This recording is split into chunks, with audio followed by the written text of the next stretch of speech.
Imagine losing everything, then finding a wallet. What would you do? For one homeless man, an act of simple honesty didn't just change his day, it changed his entire destiny. Get ready to witness a real-life fairy tale where kindness literally pays off in billions. His feet were cold. The sidewalk beneath him was cracked, littered, and unkind, much like the city that bustled around him, always moving but never stopping for him. People walked past, eyes averted, coffee cups in hand, scrolling their phones like he didn't exist. He was a ghost in broad daylight. Meet Marcus. He hadn't always lived like this. There was a time not long ago when Marcus had a job, a car, and a rented studio apartment. He lost it all in a spiral that started with a layoff and ended with an eviction notice.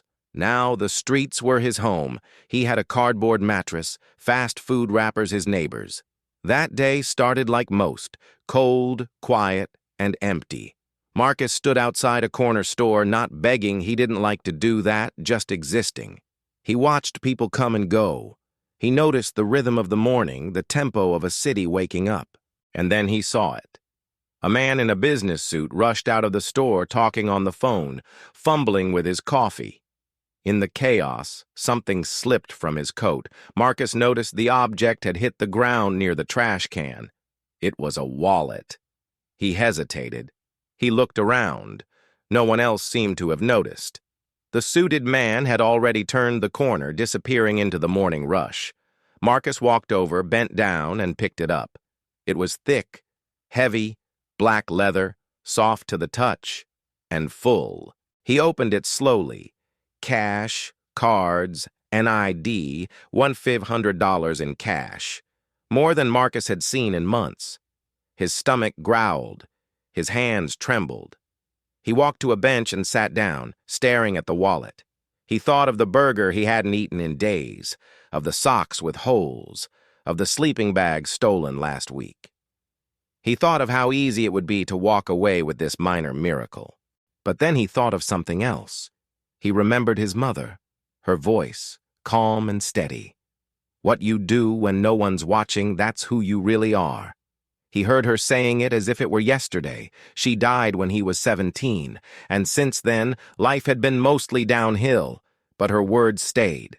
So Marcus made a decision. He got up, walked back into the corner store, and showed the cashier the ID. "Do you know this guy?" He dropped his wallet. The cashier nodded, wide-eyed. "Yeah, he comes in every morning. Wait here." 10 minutes passed. Marcus waited. The thought crossed his mind again. You could still leave. But he stayed. And then the man returned.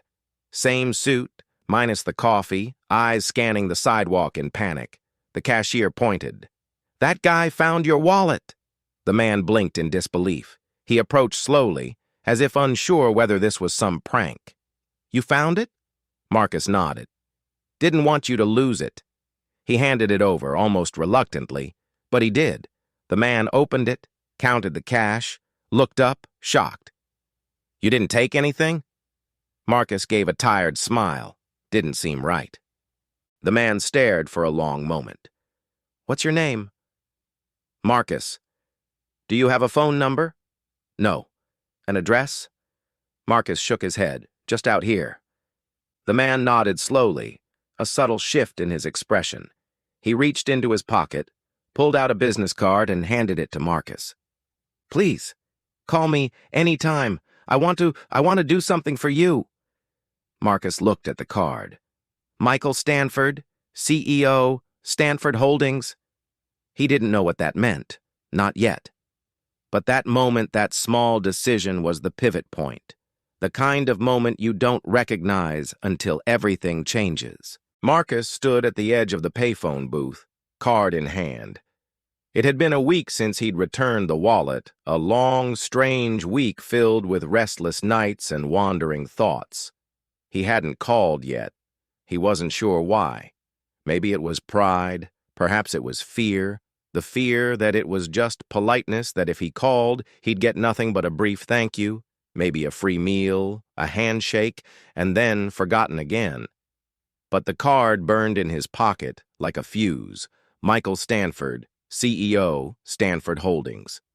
Not an ordinary man, not a man who handed out business cards to strangers every day.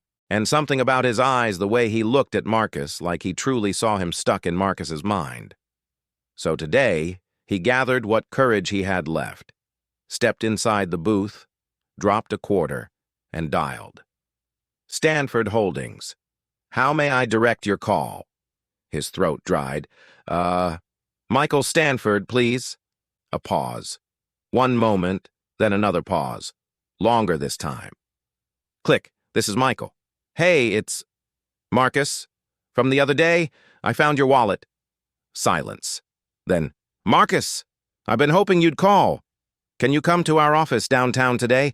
I'd really like to talk in person. Marcus nearly dropped the phone. Yeah, I can do that. He wasn't sure why he agreed so quickly. He didn't have a change of clothes, didn't have bus fare, but something told him this mattered. What Marcus didn't know was that this was far more than a thank you visit. When he arrived at the building, a tall glass tower that looked like it scraped the sky, the security guard already had his name on the list. Mr. Stanford is expecting you, Marcus, still in his worn-out hoodie and faded jeans, felt every stare in the marble lobby. A couple in suits looked him over with raised eyebrows, but he kept walking. The elevator opened to a panoramic view of the city, and there was Michael not behind a desk, not on a call waiting with a warm smile. I'm so glad you came. They walked into a conference room that looked like it belonged in a movie. Polished wood, leather chairs, floor-to-ceiling windows. Marcus sank into the seat carefully, unsure if he belonged there. Michael began. You did something most people wouldn't. Marcus shrugged. It was just the right thing. Michael nodded slowly. That kind of integrity? You don't teach it. You either have it or you don't. You reminded me of someone. He reached into a drawer and pulled out a folder. Inside was a photo, black and white, a young man in uniform. That's my father, Michael said. He grew up poor. Worked 3 jobs before enlisting, never took shortcuts, always said character was what you did when no one was watching. Marcus stared at the photo. There was a sharpness in the eyes, a quiet strength. Michael continued. After he passed, I started something, a foundation, but more than that, a promise. I wanted to find someone who lived those values, not talked about them. Marcus blinked. And you think that's me? Michael leaned forward. You didn't know who I was. You had every reason to keep that money. No one would have blamed you, but you didn't. You acted with honor, not for praise, not for reward. For that, I believe you're the kind of man my father would have respected. Marcus shifted uncomfortably. I'm just trying to get by. That's the point, Michael said softly. Even in your hardest moment, you did what was right. That's why I'm doing something most people will say is crazy. He pulled out another document. It had Marcus's name typed across the top. I'm adding you to my will, as one of my primary heirs. Silence filled the room. Marcus laughed nervously. I don't get it. Why would you do that? Michael's voice stayed calm. Because it's not about money. It's about passing on the spirit of what my father lived for, and I believe you are part of that story now. Marcus's world tilted. He gripped the arms of the chair like the floor might disappear. I'm at a loss for words. You don't need to say anything. Just accept that someone sees you, not as a homeless man, not as a statistic, but as a human being, a good man. Marcus nodded slowly, his eyes stinging. He hadn't cried in years, not really. But something about this moment being seen, truly seen, cracked him open. They talked for another hour, about life, about family, about second chances. When Marcus stepped out of that building, the sun hit differently. The streets were still loud, people still walked fast, but something had shifted. He no longer felt like a ghost. He felt like a man whose story had just been rewritten. The office was silent. Marcus sat across from a lawyer in a room far different from any he'd been in before. Oak-paneled walls, glass decanters, a view so high up it made his stomach flutter. Michael Stanford had passed away. It was sudden a heart attack while jogging 2 weeks after their last conversation. The news had hit Marcus like a punch to the chest. They'd only just met, but the loss felt deeply personal. Michael had been the first person in years who saw him as more than just a man without a home. Now, Marcus was back in that tower, but this time the atmosphere was heavier. No coffee, no handshakes, just legal papers and uncomfortable silence. A lawyer, older, sharp-suited, face unreadable, sat across from him. He opened a folder and began reading. Mr. Marcus Gaines is to receive 20% of Michael Stanford's personal estate. Marcus blinked. Wait, what? He leaned forward, thinking maybe he'd heard it wrong. The lawyer adjusted his glasses. 20%. That includes liquid assets, equity in Stanford Holdings, and ownership of real estate properties' estimated value, just over $82 million. The room shifted under Marcus's feet. He gripped the arms of the chair. Are you sure? There's also a video, the lawyer said. The screen came alive with Michael's face. That same calm smile, that same unwavering gaze. If you're watching this, Marcus, then I'm no longer here. But I meant what I said. You reminded me of my father and of the values this world forgets too easily. This isn't charity.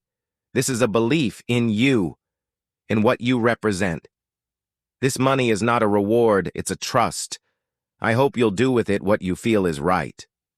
The screen went dark. For a long time, Marcus didn't speak. He couldn't. The idea that a man he'd known for one afternoon, someone who owed him nothing, had done this, was almost too much to hold.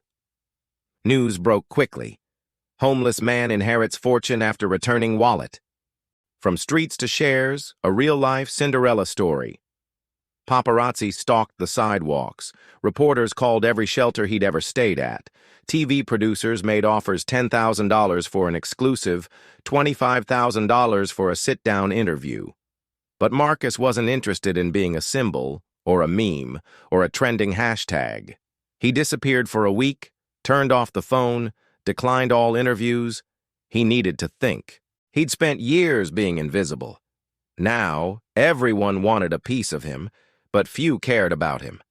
What mattered more to Marcus was figuring out how to live a life worthy of the trust Michael had placed in him. So he started small. He moved into a clean, modest apartment just outside the city. 1 bedroom, quiet neighborhood. He paid 6 months of rent in advance but still took the bus. He hired a financial advisor and a lawyer. He sat through meetings he didn't understand at first. Words like asset diversification and equity split flew over his head, but he listened, took notes, asked questions. He wasn't going to be another lottery winner who blew it all. He wanted to learn. He visited Michael's grave alone. He left a small note that read, "Thank you for believing in me when no one else did." Then he made a list. On it were 10 names, people he remembered from shelters, soup kitchens, or cardboard corners. People like him, people who had made it through the night without a blanket, or skipped meals so their kids could eat. Quietly, Marcus began reaching out, paying off debts, covering rent. One man needed surgery, a woman wanted to open a daycare, a teenager needed school tuition. He gave, but never with cameras, never with strings. And as he gave, something in him began to heal. He spoke at shelters not as a millionaire, but as someone who understood. He talked about second chances, about how sometimes the most significant moments come from the smallest decisions. He started a foundation in Michael's name, the Integrity Project. Its mission was simple: to fund education, housing, and employment for those willing to work but held back by circumstance. And all the while he lived. No sports cars, no luxury watches, just Marcus' same hoodie, but now with a purpose stitched into every step he took. He still remembered the wallet. He still thought about that moment, about how easy it would have been to walk away, but he hadn't. And because of that one act of honesty, a man had seen his soul and changed his life forever. The day Marcus saw his bank account cross the $10 million mark, he didn't feel joy. He felt pressure. Money didn't make him feel invincible, It made him feel responsible. He had spent his entire adult life being told he was less than, that he had nothing to offer, and now the same society that had ignored him on sidewalks wanted his opinion on business panels. It was surreal. The first weeks were a blur. Luxury brands sent him clothes, publicists offered to fix his image, one even suggested he get acting lessons just in case Netflix comes calling. But Marcus declined them all. He wasn't interested in becoming a polished product. He wasn't a brand, he was a man. Still, adjusting to his new life wasn't easy. Going to the grocery store became an ordeal. A simple coffee run could turn into a photo op. And then there was the guilt, the heavy, lingering guilt of having so much when others had so little. He wrestled with that every day. He tried to give quietly, paid off student loans for strangers, left $1,000 tips, bought sleeping bags and handed them out personally. But the more he gave, the more people expected. The emails poured in, thousands of them. Stories of pain, of need, some true, some are obviously scams. And for the first time, Marcus felt overwhelmed not by poverty, but by power. He had to learn boundaries, learn to say no.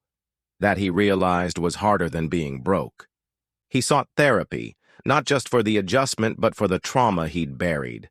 The nights in the cold, the fights in shelters, the shame of being treated like a statistic, the anger at being invisible. In therapy, he unpacked the fear that still haunted him that this could all vanish, that one wrong move, and he'd be back on the bench outside the convenience store. But gradually, he began to breathe. He hired a small, tight team, people he trusted, not yes men, people who challenged him, educated him, and helped him make decisions that aligned with his values. He reconnected with his sister, Renee. She had spent years searching for him online, thinking he might be dead. Their reunion was tearful, quiet, and deeply healing. He bought her a house. Not because she asked, she never would, but because she'd always been there in his memories, waiting. They talked about their childhood, their mom, the way the world changed after she passed. For the first time in years, Marcus felt like part of a family again. But wealth didn't fix everything. Some friends from the past resurfaced only to ask for money. Some mocked his choices, said he was being too generous. Others just disappeared when he didn't say yes. And the media? They swung like a pendulum one day, calling him a philanthropic hero. The next, questioning how he was spending his inheritance. The headlines never told the whole story. They never would. Marcus stopped reading them. Instead, he focused on the work. The Integrity Project launched pilot programs in 3 cities. Within a year, they helped 800 people secure housing and employment. More importantly, the foundation prioritized dignity, not just statistics. Marcus insisted on site visits. He wanted to talk to the people, hear their stories, and see where the money went. He didn't just want to fund change, he wanted to feel it. At one shelter, a teenager told him, "I saw your story, and it made me think maybe I wasn't stuck forever." That single sentence stayed with Marcus for weeks. He realized that while he couldn't solve every problem, he could be a symbol of what could happen when character is rewarded, when someone's heart is seen before their circumstances. He began mentoring young people who had grown up like he had in impoverished neighborhoods, underfunded schools, and in cycles of poverty. He didn't talk to them. He listened.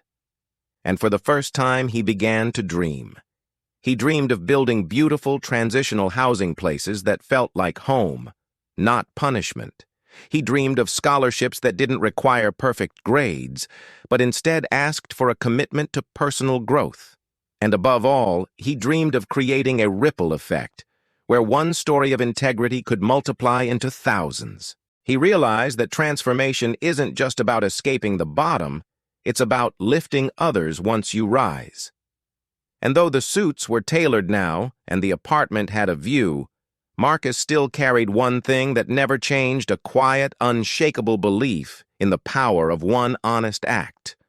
One decision, one wallet, and the future is unlocked. They called it the wallet effect. Marcus never intended to start a movement. But somehow, his story, the man who chose honesty over opportunity and was rewarded with a legacy, touched something profound in people. It wasn't just viral, it was transformational on social media. The hashtag #BeLikeMarcus trended for weeks. People started returning lost items not for reward, but to prove that integrity still existed. A young boy in Ohio found a purse at the park and returned it to its owner. A woman in Texas found a phone and tracked down its owner instead of pawning it. Each of them said the same thing. If Marcus could do the right thing when he had nothing, what's my excuse? It was a mirror one that made society ask itself hard questions. Marcus noticed the shift, not in grand speeches or politics, but in people, in the way strangers held doors. The way people began to see homelessness not as a condition to judge, but as a story they didn't yet understand.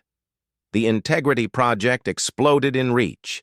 Donations poured in not just from billionaires, but from single parents, students, and veterans. People who didn't have much but wanted to be part of something honest, something good. With those funds, Marcus expanded operations to 7 cities. The model was simple but revolutionary. Help people without making them feel broken, offer aid without pity, restore dignity first, then rebuild stability.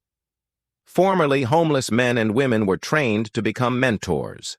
Shelters were redesigned to resemble temporary homes rather than cages. Employment programs partnered with real businesses, not just charity work. And Marcus stayed involved in every layer. He reviewed grant proposals, visited kitchens, and spoke directly to program participants, not as a figurehead as someone who had been in their shoes. But the ripple didn't stop there. Universities began inviting Marcus to speak. One lecture became a TED Talk. That TED Talk became a curriculum module in social ethics. High schoolers studied his decision as if it were a modern-day parable. Some professors used his story to teach about ethics. Others used it to open discussions about poverty, empathy, and the power of small moments. The phrase wallet moment became a term used in classrooms across the country, a way to describe the instant when character is tested. And all along, Marcus kept the same message. It's not about money, it's about the choices you make when you think no one will notice. He launched a podcast called Moments That Matter, where guests shared pivotal decisions that changed their lives. It wasn't flashy, but it was real, and it climbed to the top of the charts within months. People were craving authenticity, and Marcus delivered it in every word. His quiet leadership inspired others. A Fortune 500 CEO started a fund for ethical business training. A school district in Chicago launched a kindness curriculum inspired by his life. A church in Georgia initiated a Wallet Sunday, where members anonymously performed acts of honesty in their communities. Still, Marcus never let himself believe he was a hero. He knew he'd made mistakes. Knew that some days he still carried the shadows of the past. That was okay. It reminded him to stay grounded. He turned down a book deal that offered a 6-figure advance because the publisher wanted to dramatize his time on the streets. He refused to commodify his pain. What mattered most was this. His story had ignited a movement not just of giving, but of seeing people. Of understanding that behind every face we ignore on the street, there's a story, a history, a soul. In his final interview of the year, a journalist asked him, "What's the legacy you hope to leave behind?" Marcus paused, then smiled softly. That one small act of kindness can echo louder than hate. That one moment of honesty can change the world. And that no one, no matter how forgotten, is beyond redemption. The article went viral again, but Marcus didn't read the comments this time. He was too busy reviewing a proposal for a new shelter site, too busy mentoring a teen who reminded him of himself, too busy living the lesson that had changed his life, because he knew now. What started with one wallet had become a movement, and movements don't end. They grow. If this story moved you even a little, don't let it end here. Please share it, like it, and most of all, live it. because you never know when your small act of honesty might change the course of someone's life or your own. Hit subscribe for more powerful true stories that remind us character still matters.